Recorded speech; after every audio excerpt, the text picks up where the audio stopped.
Assalamualaikum warahmatullahi wabarakatuh. Perkenalkan, nama saya Sutiono, NIM A1N1 17023, jurusan Pendidikan Sejarah. Baiklah, di sini saya akan menjelaskan materi tentang perubahan sosial budaya. Yang pertama itu A, pengertian perubahan sosial budaya.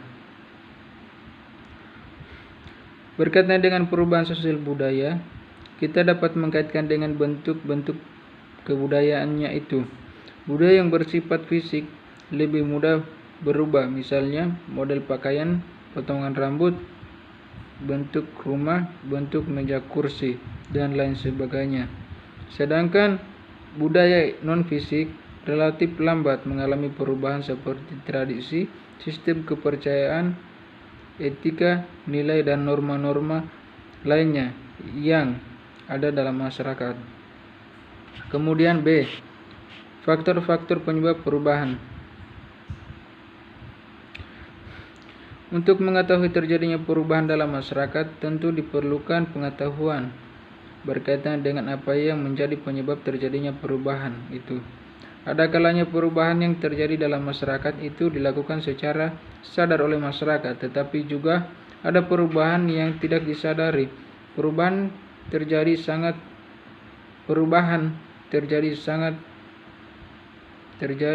dengan berbagai alasan. Misalnya, suatu hasil budaya itu tidak berfungsi lagi atau rusak, perlu pembaharuan seperti ketinggalan zaman untuk meningkatkan produktivitasnya dan lain sebagainya. Karena kita itu harus menyesuaikan dengan faktor-faktor yang sudah mengalami perubahan terlebih dahulu. Dari beberapa faktor penyebab terjadinya perubahan itu, berikut beberapa faktor yang menjadi penyebab perubahan. Yang pertama itu A, seperti 1, faktor geografis. Faktor ini meliputi lingkungan fisik, lingkungan alam. Faktor fisik seperti letak geografisnya akan mempengaruhi perubahan itu.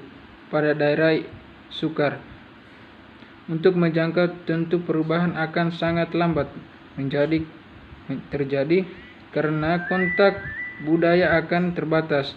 Itu berarti bahwa perubahan budaya berkaitan dengan lingkungan alam. Banyak bangunan kuno menjadi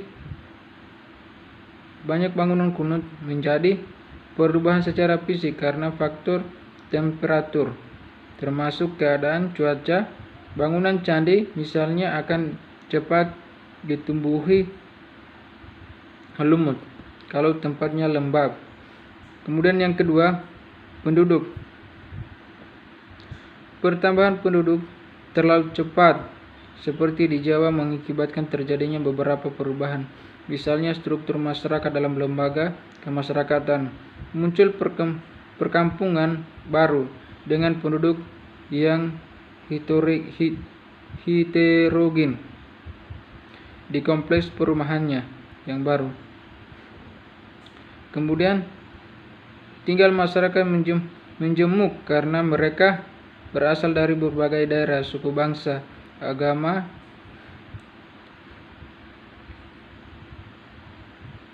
Kemudian pemerintah di Indonesia mencoba menciptakan pemerataan jumlah penduduk dan kesejahteraan. Oleh karena itu dilakukan pemindahan penduduk melalui transmigrasi. Daerah yang penduduknya padat seperti di Jawa, Bali dipindahkan ke Kalimantan, Sulawesi, Sumatera, dan Papua. Muncullah perkampungan para transmigrasi lambat. Muncullah perkampungan para transmigrasi.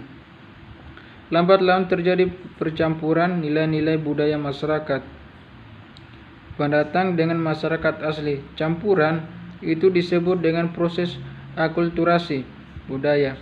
Akulturasi budaya adalah fenomena yang timbul jika kelompok-kelompok manusia yang mempunyai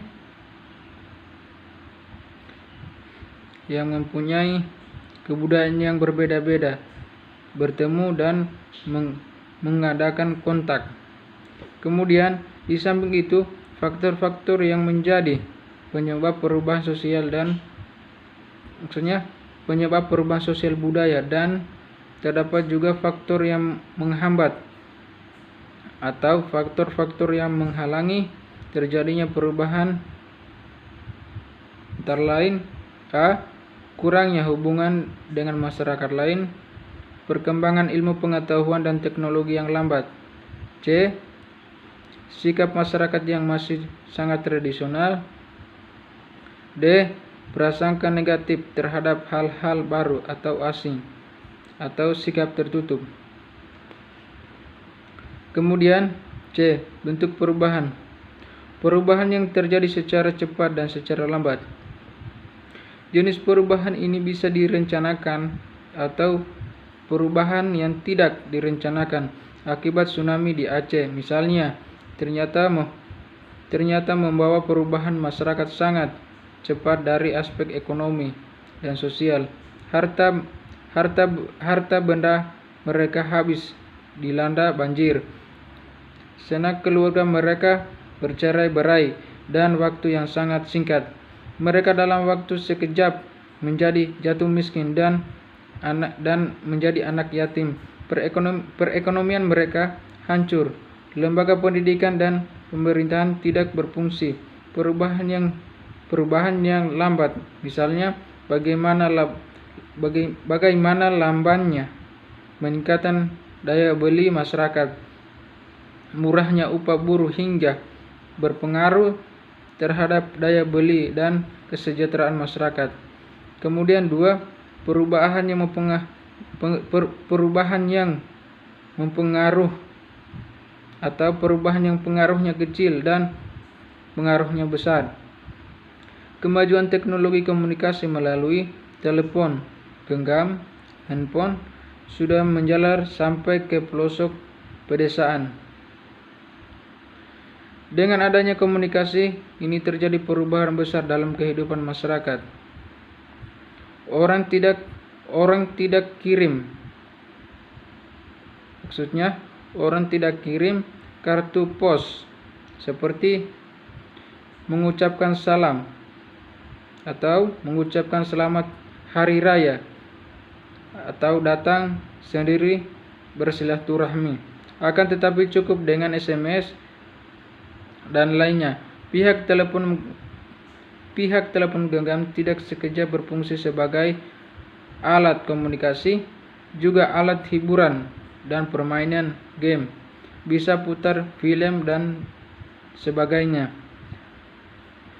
Ini juga berdampak pada perilaku konsumtif pada masyarakat.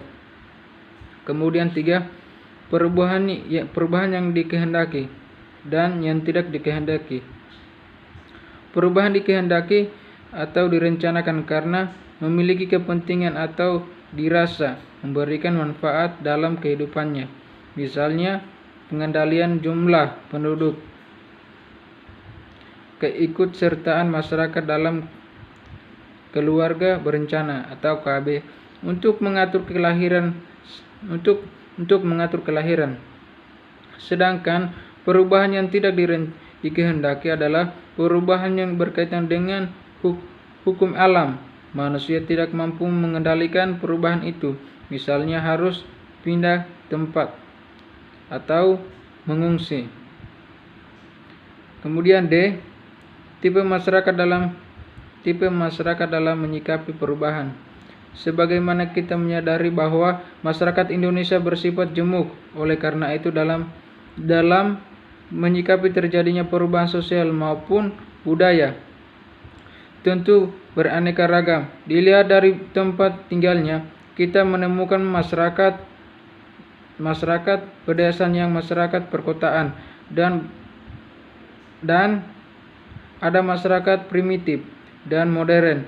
Dilihat dari profesinya, ada kelompok petani, buruh, pegawai, pemerintah, jabatan, dan sebagainya. Faktor-faktor tersebut juga mempengaruhi sikap terhadap suatu perubahan.